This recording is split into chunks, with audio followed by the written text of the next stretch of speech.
Sa Region 11, mahigit 6.7 million pesos na halaga ng iligal na droga ang nasamsam sa loob ng isang linggong operasyon. Ang blotter sa report. Mula sa 137 anti-illegal drug operations na ikinasa ng mga tauhan ng PNP Pro 11, 103 dito ay buy-bust operations. 17 ang pagsisilbi ng warrant of arrest, 4 ang search warrants, 1 ang inflagrante delicto arrest, 7 ang checkpoint operations, 3 ang incidental search to lawful arrest, at 2 ang police responses.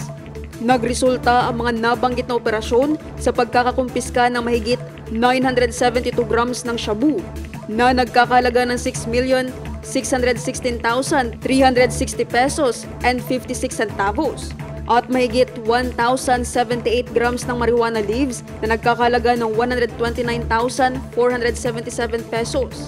Sa kabuuan, 168 drug personalities ang arestado, kabilang dito ang 27 high-value individuals at 141 street-level individuals.